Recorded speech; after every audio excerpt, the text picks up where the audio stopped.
Halo anak-anak, apa kabar? Tetap semangat ya. Oke, sekarang kita berjumpa kembali dengan kelas bahasa Indonesia. Ya, semangat, semangat, semangat. Oke, hari ini kita akan belajar tentang teks pidato persuasif.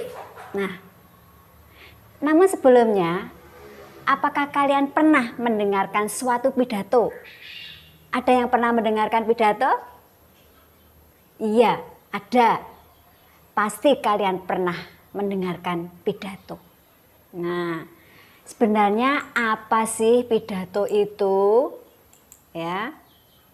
Nah, pidato adalah sebuah gagasan atau informasi yang disampaikan oleh pembicara kepada pendengar.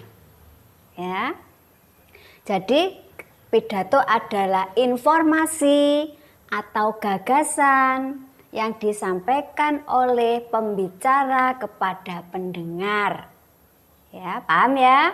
Oke, bagus. Nah, sekarang sebenarnya apa yang dimaksud dengan pidato persuasif itu? Nah, tadi kalau pidato kalian sudah paham. Nah, sekarang pidato persuasif. Ya. Nah, pidato persuasif itu merupakan salah satu metode pidato. Jadi metode pidato yang bertujuan untuk menarik perhatian. Ya, menarik perhatian para pendengar sehingga dapat mempengaruhi isi dari tema pidato persuasif. Ya, paham ya? Nah, oke, selanjutnya tujuan pidato persuasif itu apa ya? Ada yang bisa jawab? Iya, pinter. Yang pertama adalah memberikan informasi. Ya. Jadi dalam berpidato, yang berbicara itu menyampaikan informasi yang belum didengar oleh pendengar.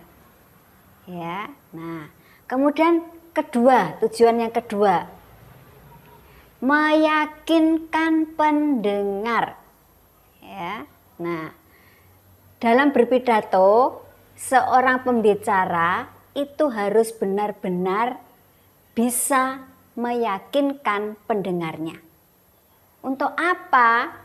Ya, supaya pendengar itu mau mendengarkan apa yang disampaikan oleh pembicara.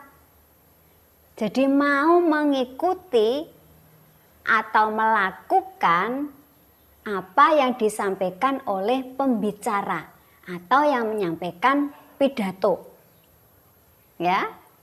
Nah, kemudian yang ketiga, ya, tujuan pidato yang persuasif yang ketiga adalah menggerakkan pendengar.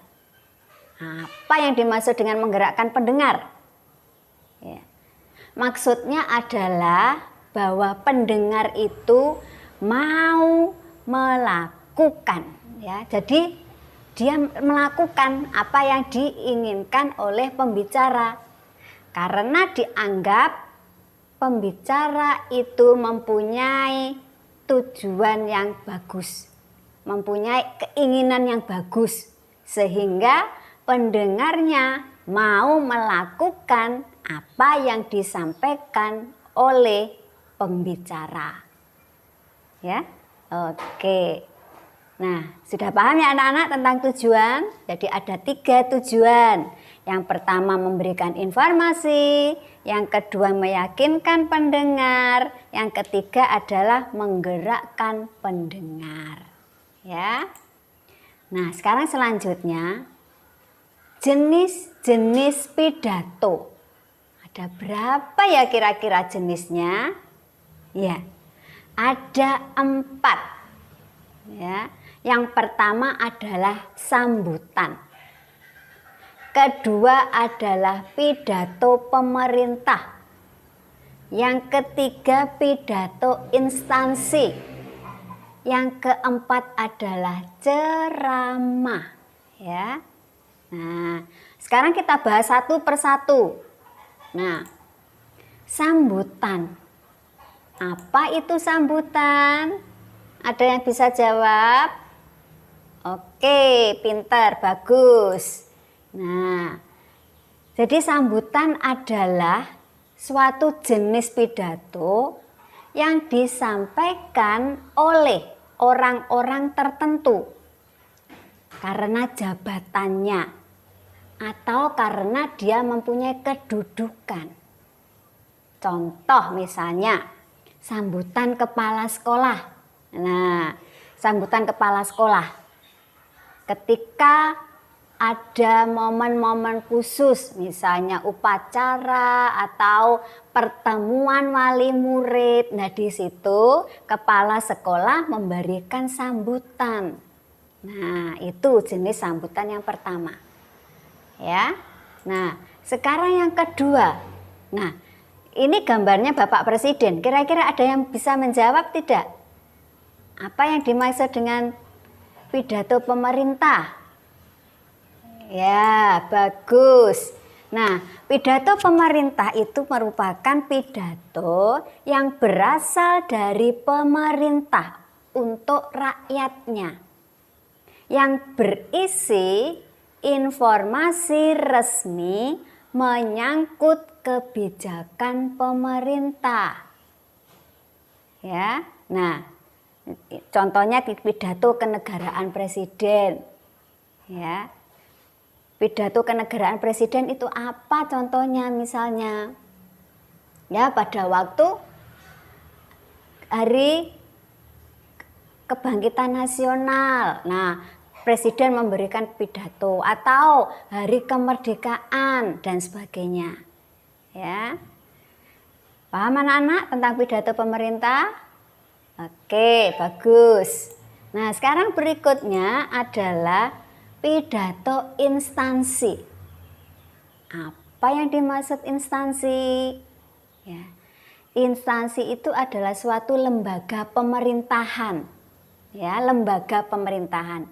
Nah, apa contohnya pidato instansi itu? Nah, contohnya adalah tentang pidato instansi pendidikan. Pidato pendidikan yang disampaikan oleh Bapak Nadiem, Menteri Pendidikan kita saat ini. Nah, pidato instansi itu bersifat memberikan penjelasan atau penerangan serta pendidikan. Ya, nah itu pidato instansi. Contoh lain, pidato kesehatan, instansi kesehatan misalnya tentang sekarang kita sedang marak-maraknya tentang COVID-19. Misalnya instansi pemerintahan kesehatan kita. Nah, itu memberikan pidato tentang bagaimana cara membatasi atau cara menjauhkan kita dari COVID-19. Nah, itu contoh ya. Sudah paham ya anak-anak tentang pidato instansi? Oke, kita lanjut ya. Nah, berikutnya adalah ceramah. Di slide kalian ada gambar Bapak Ustadz sedang memberikan ceramah di dalam sebuah masjid. Nah, ada yang bisa memberikan komentar? Apa itu ceramah? Iya. Ceramah itu merupakan jenis pidato untuk menjelaskan sesuatu yang bersifat umum di hadapan pendengar. Contoh di slide kalian ada ceramah tentang keagamaan. Ya. Contoh lain misalnya ceramah tentang politik, ceramah tentang kesehatan dan sebagainya. Anak-anak itu ya jenis-jenis pidato. Nah, Sekarang kita akan masuk ke dalam metode pidato. Ada berapa ya kira-kira metodenya? Ya, ada berapa? Ada 4. Pertama adalah pidato memoriter atau pidato hafalan. Apa itu pidato memoriter atau hafalan? Ya, dalam pidato hafalan atau memoriter itu si pembicara tidak membawa catatan apapun.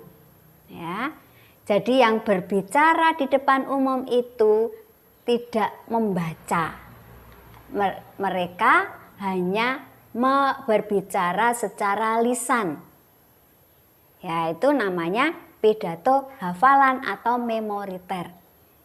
Yang kedua, pidato manuskrip atau pidato naskah.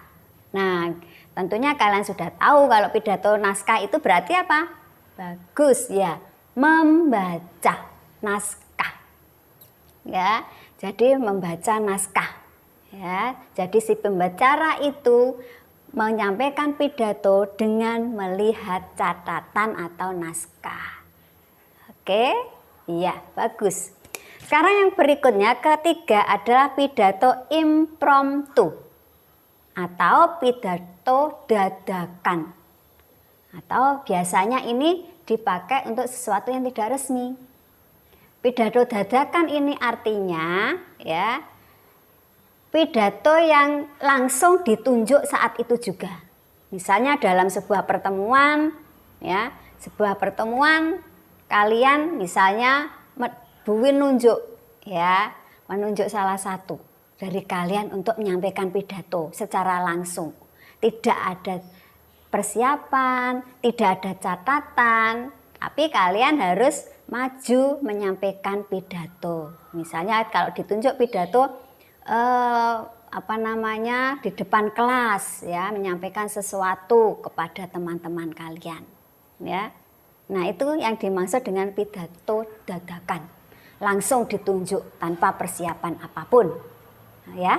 Oke, berikutnya adalah pidato ekstemporan atau pidato catatan kecil. Nah, pasti kalian sudah paham. Pidato catatan kecil itu artinya si pemberi pidato atau yang berbicara itu membawa catatan kecil. Ya, catatan kecil di situ berisi tentang poin-poin yang akan disampaikan kepada pendengar. Jadi hanya sebuah poin saja, poin. Ya, poin 1 tentang apa? Poin 2 tentang apa? 3 apa? Jadi uraiannya disampaikan secara langsung. Ya, jadi hanya poin-poinnya saja. Ya. Paham anak-anak? Ya, jadi metode pidato itu ada 4, yaitu memoriter atau hafalan, kedua manuskrip atau naskah, kemudian impromptu atau dadakan, yang keempat ekstemporan atau membawa catatan kecil. Ya, bisa dipahami semua? Nah, oke. Dari sini kalian sudah punya gambaran apa itu arti pidato, apa itu pidato persuasif, apa itu tujuan pidato, apa itu metodenya, jenisnya, dan sebagainya. Nah, anak-anakku, ya, setelah pembelajaran ini nanti kalian bisa melihat ulang kembali. Kalian bisa memutar kembali jika masih belum paham, ya. Oke, nah, untuk selanjutnya seperti biasanya, ya, kita akan belajar dengan kalian mengerjakan tugas, ya. Tugas sudah ada di Google Classroom kalian masing-masing, ya. Jadi silakan tugas, materi Link tugas kalian lihat di Google Classroom masing-masing. Nanti kalian kerjakan, kalian kirim ke link pengumpulan tugas. Oke anak-anak? Iya. Nah, untuk hari ini Bu Win cukupkan sekian dulu. Semoga kalian paham, semoga kalian bisa melakukan yang terbaik dan kalian pasti akan tetap menjadi anak yang sukses. Selamat pagi, sampai ketemu pada pembelajaran berikutnya. Dadah.